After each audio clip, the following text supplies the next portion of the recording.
जा रहे हो लौट के आना, ऐसे ना तुम हमें भुलाना।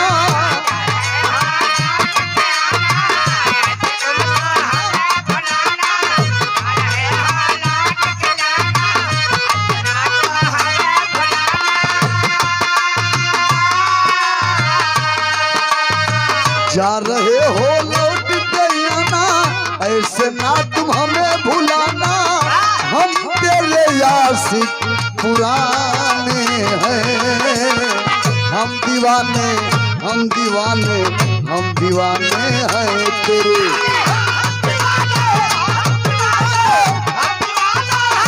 तेरे हम दीवाने हम दीवाने हम दीवाने हैं तेरे।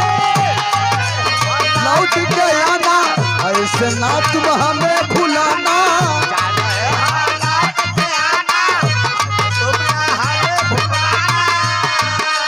अरे जा रहे हो लौट के आना, ऐसे ना तुम हमें भुलाना। हम तेरे आशिक पुराने हैं, हम दीवाने हम दीवाने हम दीवाने हैं तेरे। हम दीवाने हैं तेरे।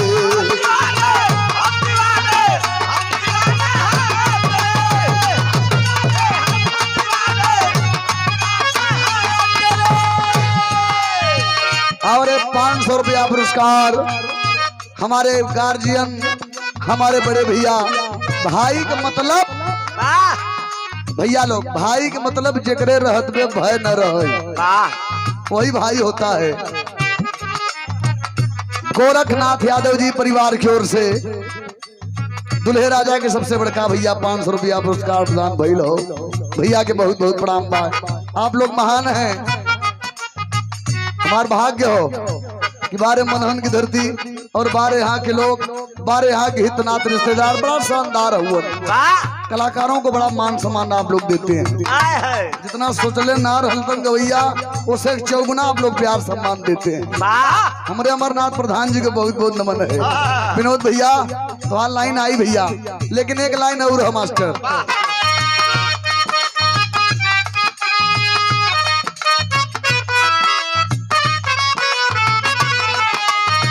एक लाइन गीत था, क्लासिकल मिजाज का तर्ज हो।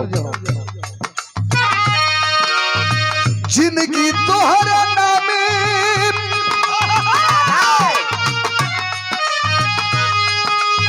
जिनकी तोहरा नामे तरमीन हो गई।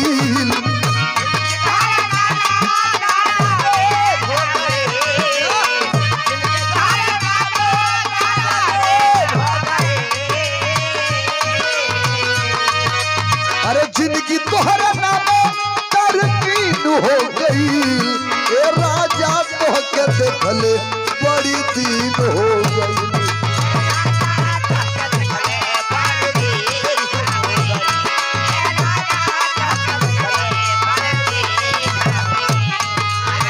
जिनकी तोहरा नामे तरमीन हो गई,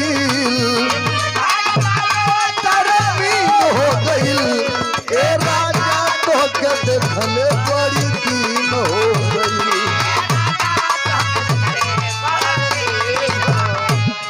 दुल्ही रोवा था, चला गया बम्बई।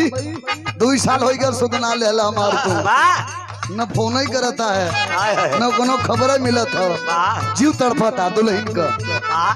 2 लाइन बिरह का भाव है। तोहर याद सतावता,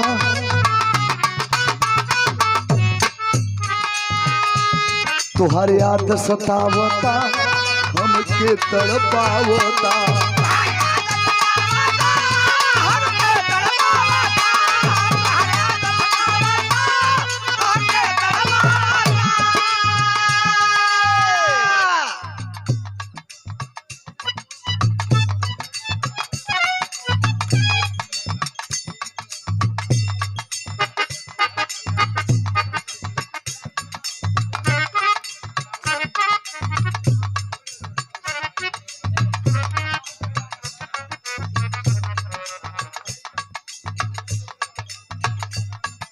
ये देखे 500 रुपया पुरस्कार श्रीमान जी कुंवर बहादुर यादव जी वकील साहब।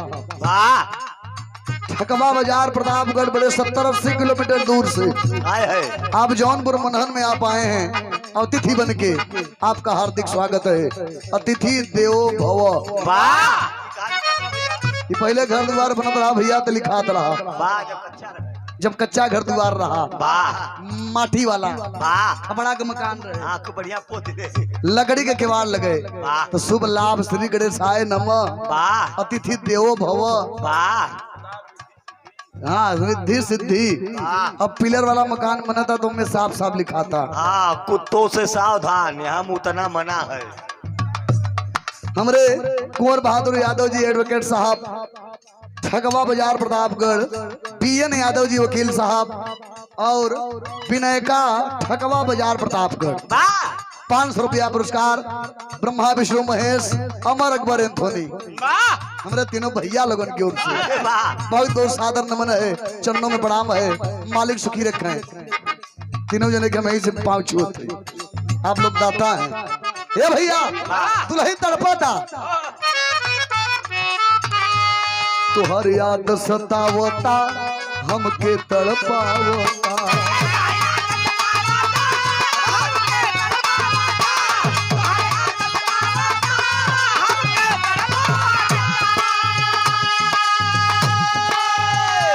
रही रही के सजिया पे हमरा के बुआ होता।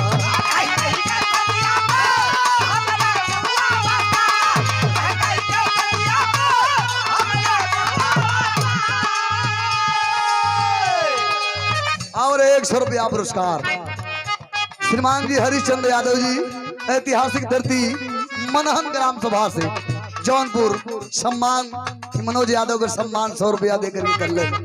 भैया के नमन हो, सब भैया से नमस्ते प्रणाम आशीर्वाद की कामना हो।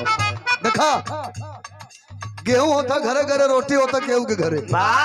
देख ले भैया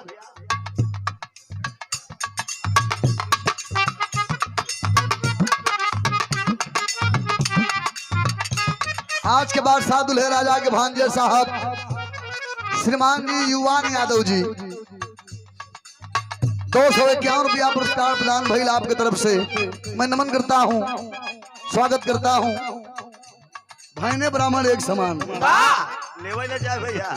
हमारा मान लगी भाईने युवान यादव जी सम्मान कैलन कुछ मिला के दे दे भैया दे दीवार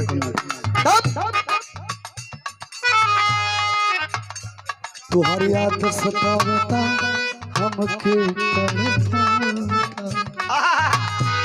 रही रही के सजिया पे हमरा के मुआव।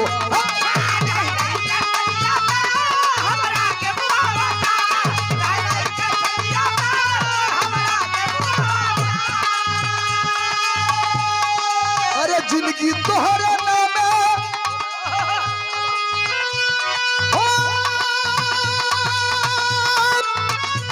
राजा जी हो।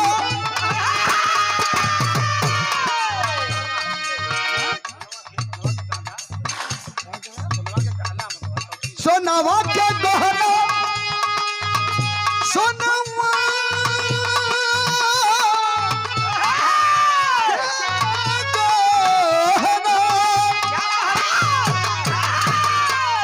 सोनावा के गहना सब तीन हो गई। अरे सोनावा के गहना सब तीन हो गई। ए रानी तो के देखल बड़ी दिन हो।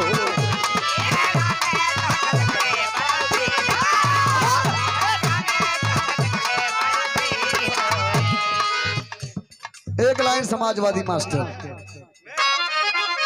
देखे मंदिर तोड़ो मस्जिद तोड़ो इसमें लगा मुजायका है।